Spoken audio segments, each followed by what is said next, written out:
Your daily anger! Bang! Anger! Bang!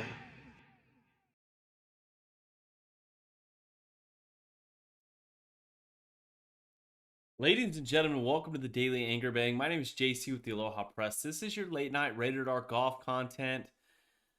As always, we are wrapping it up here on this beautiful Sunday. Happy Easter to everyone. Hopefully you guys had a great day with the family, hunting Easter eggs, eating candy, and doing all things evolving Easter. Hopefully you guys had a beautiful Sunday. So, want to go ahead and touch on a couple things. So the things that we're going to be talking about tonight is just simply the fact that Jordan Spieth is back in the winning circle. And then also we're going to talk about the ANA, the first major championship of the year down in California. And then we're going to go ahead and wrap up just some of the other news that's popping up here in these last couple days when all things Jon Rahm, Brooks Koepka, Jordan, Patty chugging champagne. I mean, absolutely love it. So let's get into the show. Really appreciate everyone joining me so far. This is one of those things that, you look back and realize you need to harness every opportunity because you don't know when things might go awry. But with that being said, let's jump right into it. Jordan Spieth at the Valero Texas Open. Holy shit.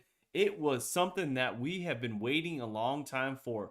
3 years in the making. 2017 was his last victory out at not the old course. Out at the Open Championship over in Scotland.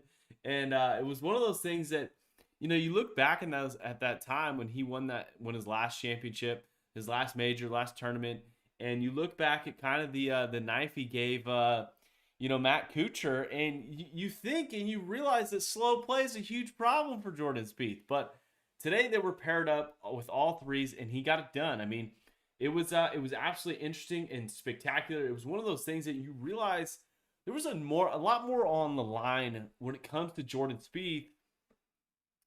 Maybe in his reputation, maybe in the sense of like what he's going to go out and do, maybe for his senses, but it wasn't like the big show. Like he'd been there before, major championship winner. He's won on the tour quite a bit. This is definitely not the biggest event he's going to be faced at, especially he's going to be, battling next week. He's 2015 Masters champion. But you look at a guy like Charlie Hoffman, 44 years old. You get a guy like Matt Wallace, Lucas Glover. I mean, these guys are battling to get into the Masters next week, and there was a whole lot more pressure on Charlie Hoffman and Matt Wallace, and they had a lot more playing. They had a lot more on the line when it comes to playing. It was one of those things that they're going to be taking a break next week if they didn't get a victory today. And it was just, you look at how well Charlie Hoffman played today, and it was incredible. I mean, goes out there, shoots 66, backs up at 65, backs up at 66.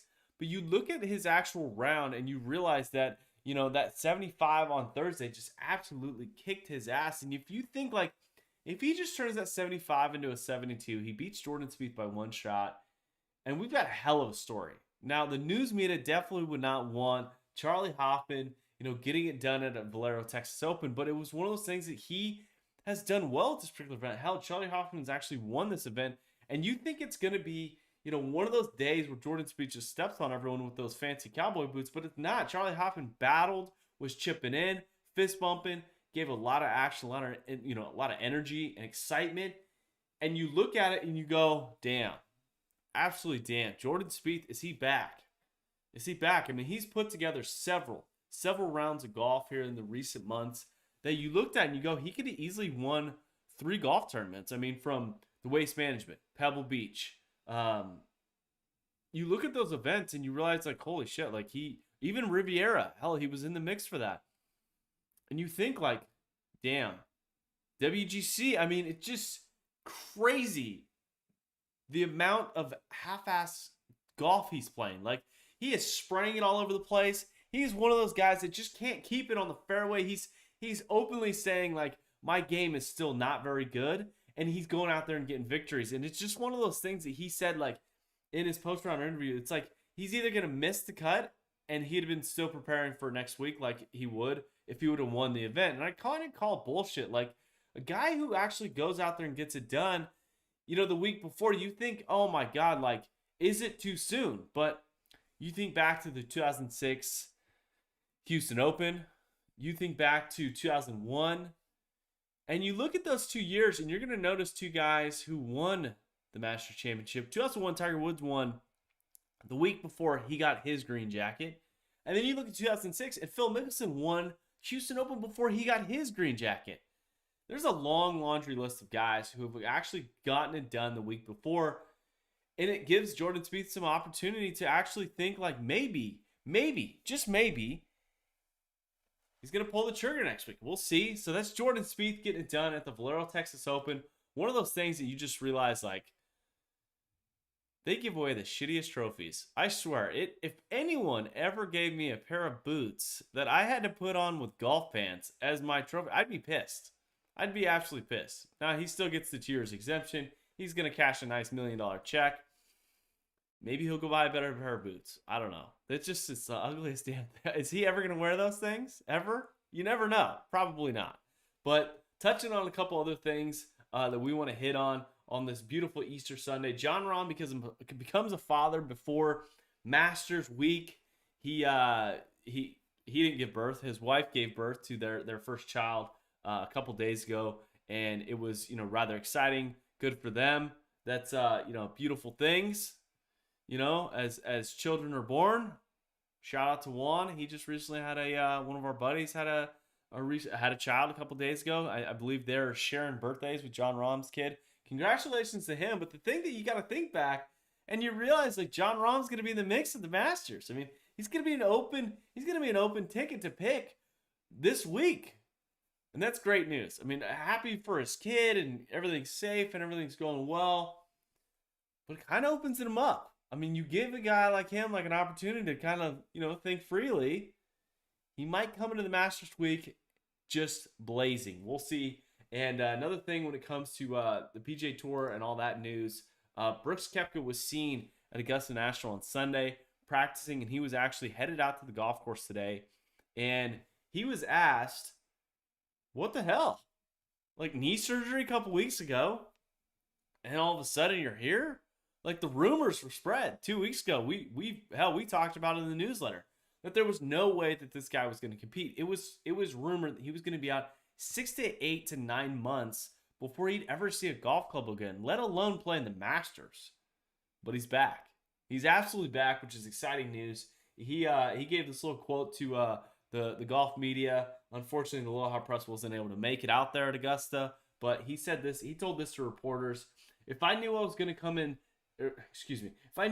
to finish second, sue me at the Masters, I wouldn't have shown up. Koepka told reporters, I feel I can win. I will play. I will be all right.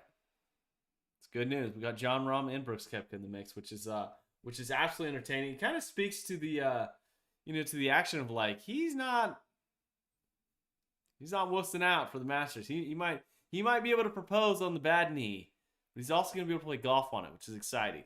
It's other quote that he had was, we were hopeful we would be here at Augusta, Koepka said. A couple bad days of rehab or anything like that, it sets you back pretty quick. The goal was to play Augusta, and here we are.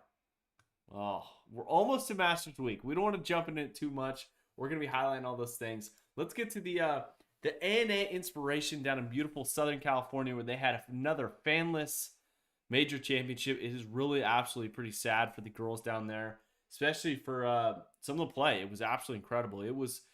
I watched the last 9 holes, and it was one of those things that you tuned in and go, holy shit, these girls are battling.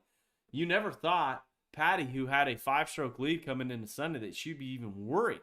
Any hint of someone chasing her down. But sure enough, Lydia Koch goes out and shoots 62, 10 under on a very challenging golf course. And absolutely, keep in mind, Lydia Ko is probably one of those household names that you think back and realize that she won her first LPGA Tour event at 15 years old, became the #1 player in the world at 17 years old, and has a major championship even at this particular venue. And she's chasing down a youngster at Patty Tavatanakit. I practiced it today before I jumped online. But Patty Tavatanakit got it done today. She goes out and gets her first major championship. And she knows how to party. Goes out there and shoots I think she shot like 60, 68 today. Yeah, 68 today. And she goes out there and just absolutely crushes it. She's the girl that's bombing at 340 yards. I mean, just playing incredible golf, super accurate. Her putting and chipping was just incredible. It was really good to see, especially her, pretty much, playing an amateur event at that particular golf course and letting herself know, like, hey, one of these days I'm going to be jumping in that pond. And sure enough, her and her caddy were able to do that when they were congratulated with the honorary jump in water, which looked like she was rather prepared. The girls met her on the green after her victory putt. She was chugging down champagne, which I always enjoy. Chugging champagne, of course, not winning major championships, but she gets it done, which is pretty unique and pretty incredible. So, with that being said, guys, we're gonna wrap it up here. We've got a long laundry list of things to do before Masters Week. Pretty pumped up about it. We're gonna be going ahead. I don't know if you guys saw it last night. We're gonna be doing a giveaway. The contest will come out probably in either Tuesday or Wednesday's newsletter. The thing I'm going to try this week with the Masters is I'm going to try and keep you guys up to date with the Golf Email newsletter daily. And we're also going to be producing, of course, the Daily Anger Bang. And we're also going to be producing the contest where you have to pick 3 players and the lowest score wins. You got to make the cut to qualify. Not with all 3 players. You just got to make the cut to qualify. And we'll release some of those details here in the next couple days. Again, June 11th, put it on your calendar. Going to be hosting a home game out in Cali. Get ready for that. So more news will break later this week with all of those things. So with that being said, guys, unless you guys have any questions, comments, things that you guys want me to address here in my, I think this is called a cardigan? Cardigan? I feel like I'm, what's that? What's that kid show? The Rogers, the Trains, Tommy, maybe? I don't know. You never know. Hey, good news. 3 weeks till Cancun. That's for sure. That's all I know about. But with that being said, guys, really appreciate it. And as always, as you watch the Daily Anger Bang, hit bombs, attack pins, and always aloha press.